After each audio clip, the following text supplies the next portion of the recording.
বন্ধুরা, আজকে আপনাদের মাঝে অসাধারণ একটি লাগালাগির গল্প নিয়ে চলে আসলাম। বন্ধুরা, গল্পটি না টেনে মনোযোগ সহকারে শুনুন। গল্পটি শেষ পর্যন্ত দেখলে আপনি অনেক মজা পাবেন। অসাধারণ মজার একটি গল্প। আমাদের ভিডিওটি ভালো লাগলে আমাদের চ্যানেলটি সাবস্ক্রাইব করুন এবং কমেন্ট করে জানিয়ে দিন কোন ধরনের গল্প আপনি বেশি পছন্দ করেন। চলুন বন্ধুরা, আর কথা না বাড়িয়ে গল্পটি শুরু করি। ভোরবেলা। আকাশের অবস্থা তেমন ভালো না। কেমন নিস্তব্ধতা চারপাশে। ঝড় শুরু হতে পারে যে কোনো সময়। নরসিংদী থেকে ঢাকার উদ্দেশ্যে বাস প্রায় ছেড়ে দিয়েছে। প্রিয়াঞ্জনাদের আগামীকাল থেকেই কলেজে ক্লাস শুরু হবে। বাসার পরিস্থিতি খুব বাজে। ভাইয়া বাবা মায়ের পছন্দ করা মেয়েকে বিয়ে না করে নিজের প্রেমিকাকে বিয়ে করে ঘরে তুলেছে। জোহরা 3 দিন হসপিটালে ভর্তি ছিলেন। প্রীতি তো ছোট। এমতাবস্থায় বাবা আর তার সাথে ঢাকা যেতে পারেননি। ভোরে এসে বাসে উঠিয়ে দিয়ে গিয়েছেন। প্রিয়াঞ্জনা এখন যথেষ্ট বড় হয়েছে। তার বয়সী মেয়েরা তো বাচ্চার মাও হয়ে গিয়েছে। আর প্রিয়াঞ্জনা নরসিংদী থেকে ঢাকা যেতে পারবে না। বাবার শেষ বলা কথাগুলো ছিল এমনই। হাতে 1000 টাকার 2টো নোটও গুজে দিয়ে গিয়েছেন। প্রিয়াঞ্জনার পাশের সিটটা খালি।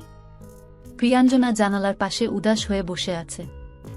বাবা যে রিকশায় বসেছিলেন সেটি চলে গিয়েছে সে কখন। টিপটিপ বর্ষার আনাগোনা শুরু হচ্ছে।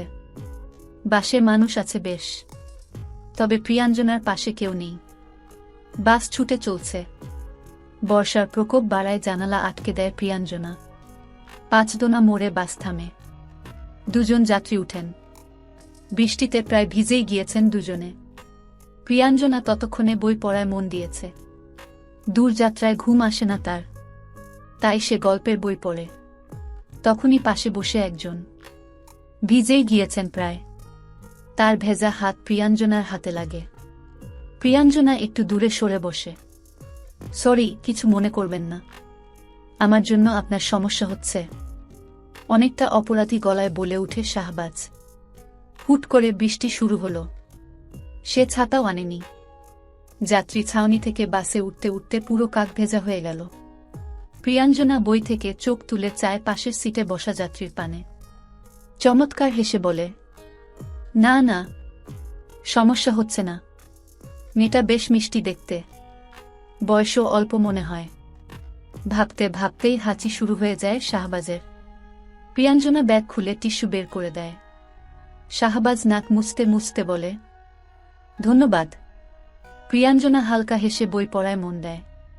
শাহবাজ কিছু সময় পর জিজ্ঞেস করে, আপনার বাসা কি নরসিংদীতে? শাহবাজ কখনো অপরিচিত কাউকে অর্জিত প্রশ্ন করে না, তবে আজ কেন যেন মেয়েটার সাথে গল্প করতে ইচ্ছে করছে। মেয়েটা সুন্দর বলে নয়, মেয়েটার কণ্ঠ বেশ রিনরিনে। কেবল শুনতেই ইচ্ছে করে। শাহবাজ নিজে অবাক হয়, কারণ জীবনে এমন কখনো হয়নি।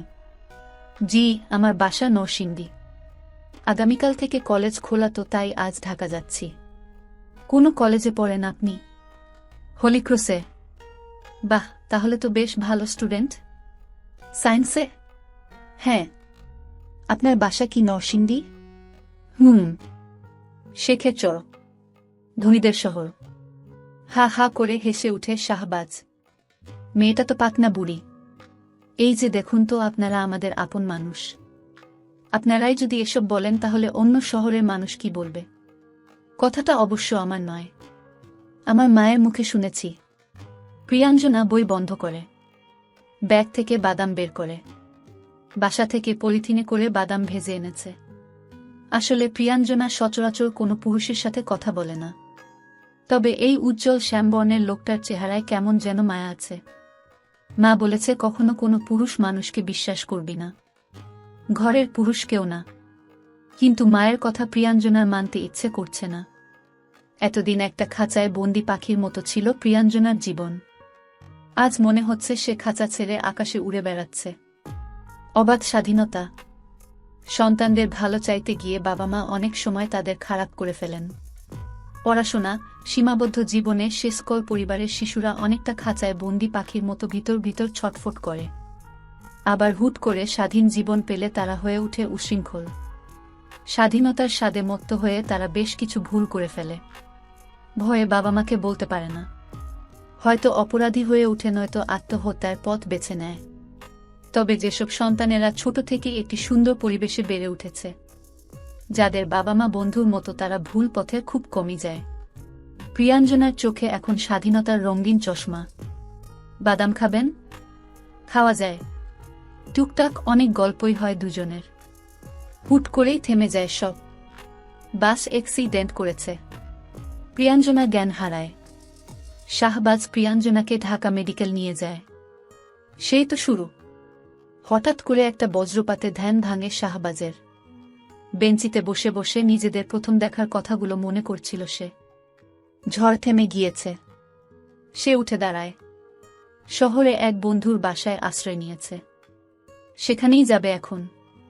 চাচারা যে এরকম একটা বিশ্বাসঘাতকতা করবে, কশিনকালেও ভাবেনি শাহবাজ।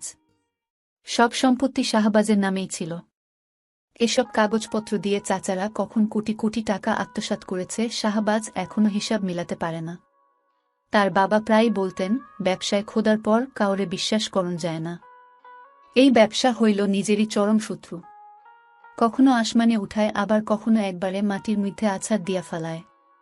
আশেপাশের মানুষ গুলাই থাকে এক একটা ছদ্মবেশী ডাকাত। তখন না বুঝতে পারলেও এখন শাহবাজ বাবার কথা হাড়ে হাড়ে টের পাচ্ছে। ব্যাংক না হয় দোকান আর ফ্যাক্টরি নিলামে তুলে নিজেদের টাকা উসুল করে নিবে, তবে এই যে লোকজনের কাছ থেকে তার কথা বলে টাকা নেওয়া হয়েছে, সেসব কোত্থেকে পরিশোধ করবে শাহবাজ? ইতিমধ্যে ঢাকার ফ্ল্যাট, জমি, জমানো টাকা, প্রিয়াঞ্জনার গহনা বিক্রি করে কিছু টাকা পরিশোধ করেছে সে। কোনো দোষ শাহবাজ করেনি। কিন্তু কেউ তো তার কথা বিশ্বাস করছে না। যেহেতু চাচারা পালিয়ে গিয়েছে, মানুষজন ভাবছে শাহবাজও পালিয়ে যাবে। টাকা পরিশোধ করা ছাড়া কোনো উপায় তো শাহবাজ পায়নি। প্রতিদিন ঢাকা ফ্ল্যাটে মানুষ আসত। তারপর সন্ত্রাস নিয়ে আসা শুরু করল। শাহবাজ তখন কেবল অবাকই হচ্ছিল। এক একজন বড় বড় ব্যবসায়ী। মামলায় শাহবাজ কখনোই ওদের সাথে পারবে না। প্রিয়াঞ্জনার জীবনও এখানে জড়িয়ে। নিজের একার জীবন নিয়ে শাহবাজের ভয় নেই। তারা যে প্রিয়াঞ্জনার ক্ষতি করত, তাই আর একটা জমি বিক্রির আশায় ঘুরছে শাহবাজ। তারা এত এত মানুষ, আর সে একলা। মামলা সে যদি করেও, তাহলেও তার অনুকূলে কিছু যাবে না। মানুষজন সোজা খুন করবে তাকে। তাদের কাছে কাগজ আছে। আর লোকেরা যেভাবে ক্ষেপে আছে, সে যদি মামলায় জড়াতে যায়, তাহলে তারা প্রিয়াঞ্জনারও ক্ষতি করবে। দেশ ছেড়ে যদি পালিয়ে যেত, তাহলে তো সবাই ভেবে নিত সেও চোর। আর মামলা মানে নিজ হাতে নিজেকে ও নিজের প্রিয় মানুষটাকে খুন করা। মূল কথা, দেশে থাকতে হলে তাকে টাকা ফেরত দিতেই হবে। জটিল, বড় জটিল শাহবাজের পরিস্থিতি। একুল ঐকুল দুকুলই নাই। যে সকল প্রভাবশালীগণ একসময় বন্ধু ছিল তার, তারা কেউই তার বিপদে এগিয়ে আসছে না। আজ শাহবাজ একা, একদম একা। প্রিয়াঞ্জনা নিজের বাবার বাসায় নিরাপদ থাকবে। শাহবাজের নিজের জীবনেরই নিরাপত্তা নেই। সে কোথায় নিয়ে রাখবে নিজের অর্ধাঙ্গীকে?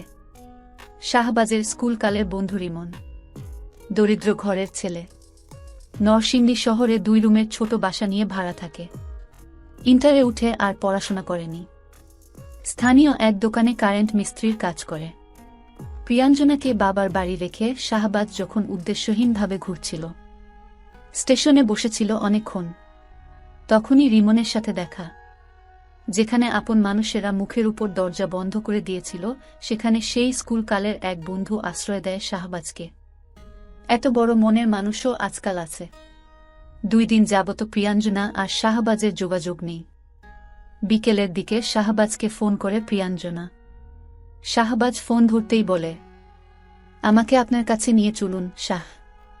আমি এই মানসিক চাপ আর সহ্য করতে পারছি না।